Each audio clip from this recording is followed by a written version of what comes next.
Assalamualaikum warahmatullahi wabarakatuh. Perkenalkan, kami dari kelompok 8 Indralaya yang beranggotakan Ayu Agustin dari Pendidikan Kimia Universitas Sriwijaya. Saya Eka Liana Putri dari Prodi Pendidikan Kimia Universitas Sriwijaya. Dan saya Widya Sari dari Prodi Pendidikan Kimia Universitas Sriwijaya. pokok bahasan kali ini yaitu hormon dan vitamin. Adapun tujuan pembelajaran yaitu mahasiswa mampu mengkaji implikasi hormon dan vitamin dalam kehidupan sehari-hari.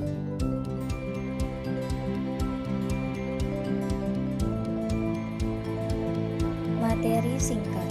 Hormon adalah zat kimia pada tubuh, bagian dari sistem endokrin yang mempengaruhi kebanyakan sistem utama dan proses dalam tubuh. Hormon adalah zat yang bergerak dalam aliran darah ke jaringan dan organ. Zat ini sangat berpengaruh bagi fungsi tubuh. Sedikit saja jumlah hormon berubah, maka akan mempengaruhi suatu fungsi dalam tubuh tertentu, bahkan kesehatan Anda secara umum. Karena itu, penting untuk menjaga keseimbangan jumlah hormon dalam tubuh.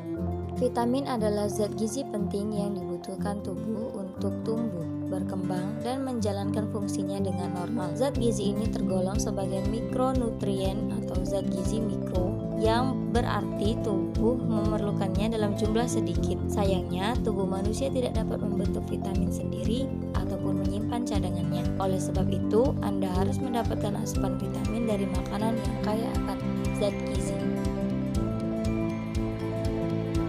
Pembahasan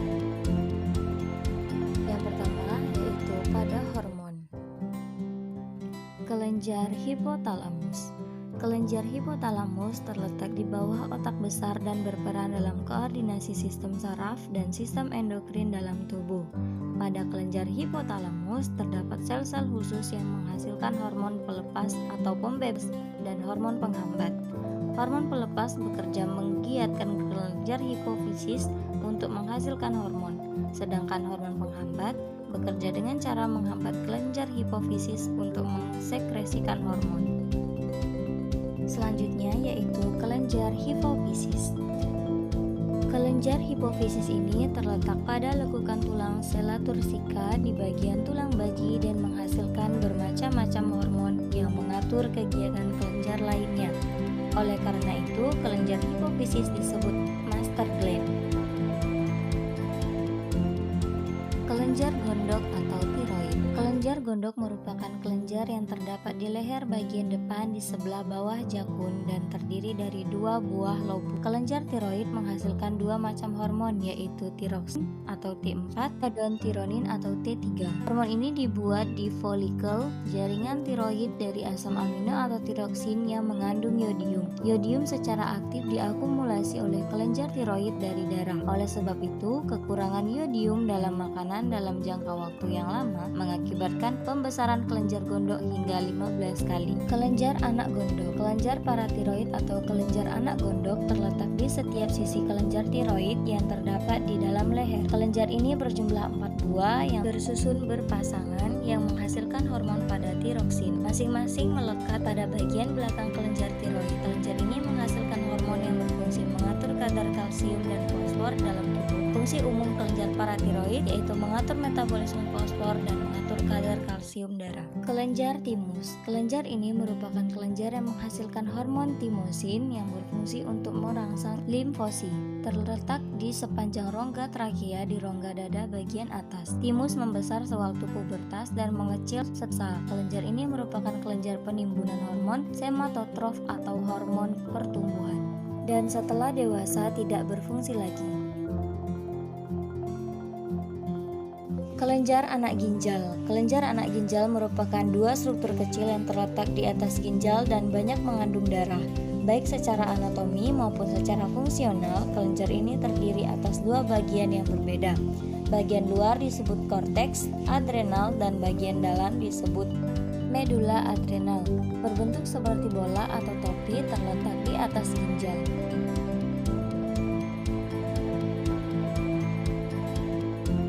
Selanjutnya yaitu kelenjar kelamin. Ovarium merupakan kelenjar kelamin wanita yang berfungsi menghasilkan sel telur, hormon estrogen, dan hormon progesteron. Sekresi estrogen dihasilkan oleh folikel dan graft dan dirangsang oleh FSH. Estrogen berfungsi menimbulkan dan mempertahankan tanda-tanda kelamin sekunder pada wanita, misalnya perkembangan pinggul, payudara, serta kulit menjadi halus. Progesteron dihasilkan oleh corpus luteum dan dirangsang oleh LH. Progesteron berfungsi mempersiapkan dinding uterus agar dapat menerima sel telur yang sudah dibuahi. Testis mensekresikan hormon testosteron yang berfungsi merangsang pematangan sperma atau spermatogenesis dan pembentukan tanda-tanda kelamin pria, misalnya pertumbuhan kumis, janggut, bulu dada, jakun, dan membesarnya suara. Sekresi hormon tersebut dirangsang oleh ICTH yang dihasilkan oleh hipofisis bagian anterior. Sewaktu pubertas, hipofisis anterior memproduksi gonadotropin, yaitu hormon FSH dan LH. Sekresi kedua hormon ini dipengaruhi oleh GnRF yang berasal dari hipotalamus. Fungsi vitamin. Yang pertama yaitu vitamin A. Jumlah yang dianjurkan per hari 5.000 international unit atau IU. Vitamin A dapat membantu daya penglihatan, malam atau warna, serta mempertahankan kesehatan kulit dan rambut. Vitamin B1 atau tiamin. Jumlah yang dianjurkan per hari sebanyak 1,5 mg. Vitamin B1 untuk membantu melepaskan energi dari makanan serta mempertahankan kesehatan susunan syaraf. Vitamin B2 atau riboflavin. Jumlah yang dianjurkan per hari yaitu 1,7 mg. Vitamin itu membantu melepaskan energi dari makanan serta mempertahankan kesehatan kulit dan rambut. Vitamin B3 atau niacin. Jumlah yang dianjurkan per hari sebanyak 20 mg. Vitamin ini membantu melepaskan energi dari makanan serta mempertahankan kesehatan sistem susunan syaraf dan kesehatan rambut. Vitamin B5. Jumlah yang dianjurkan per hari 10 mg. Vitamin itu membantu melepaskan energi dari makanan, mempertahankan kesehatan jaringan dan rambut.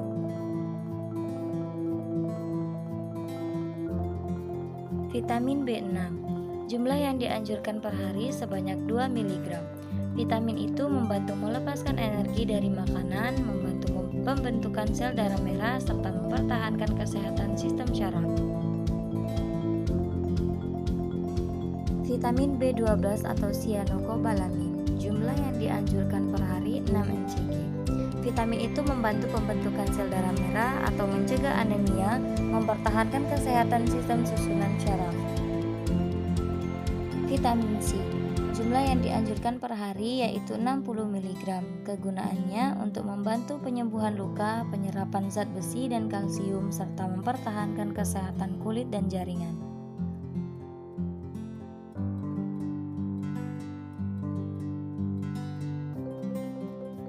Vitamin D. Jumlah yang dianjurkan per hari yaitu 400 IU. Vitamin itu membantu pembentukan gigi dan tulang serta pembekuan darah.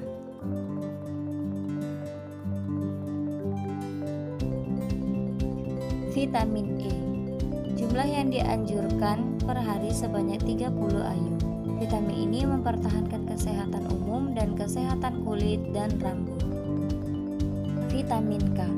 Untuk membantu pembekuan darah pada luka. Sumber hormon. Yang pertama, melatonin diproduksi di kelenjar pineal. Yang kedua, serotonin diproduksi di saluran pencernaan. Yang ketiga, tiroid diproduksi di tiroid. 4. Adrenalin diproduksi di medula adrenal. 5. Dopamin diproduksi di ginjal dan hipotalamus. 6. Gastrin diproduksi di usus 12 jari. 7. Hormon pertumbuhan HGH diproduksi di pituitari anterior. 8. Insulin diproduksi di pankreas. 9. Testosteron diproduksi di testis. Dan 10. Progesteron diproduksi di ovarium, kelenjar adrenal, dan plasenta saat hamil. Kesimpulan, hormon ada dalam tubuh manusia yaitu hormon pelepas antara lain TRH atau thyroid releasing hormone dan GnRH, gonadotropin releasing hormone. TRH akan memacu pengeluaran TSH di kelenjar tiroid, sedangkan GnRH memacu kelenjar hipofisis anterior mengeluarkan FSH dan LH. hormon somatotrofik, hormon adrenokortikotropik, follicle stimulating hormone, luteinizing hormone atau LH, prolaktin. Sedangkan vitamin yang dibutuhkan oleh manusia yaitu vitamin A, vitamin B1, vitamin B2, vitamin B3, vitamin B5, vitamin B6, vitamin B12, vitamin C, vitamin D, dan vitamin K. Baik vitamin maupun hormon memiliki sumber atau prekursornya tersendiri. Adapun untuk hormon, masing-masing diproduksi oleh kelenjar yang berbeda-beda dan untuk sumber vitamin dapat diperoleh dari makanan yang dikonsumsi oleh manusia. Sekian presentasi dari kelompok kami. Terima kasih. Wassalamualaikum warahmatullahi wabarakatuh.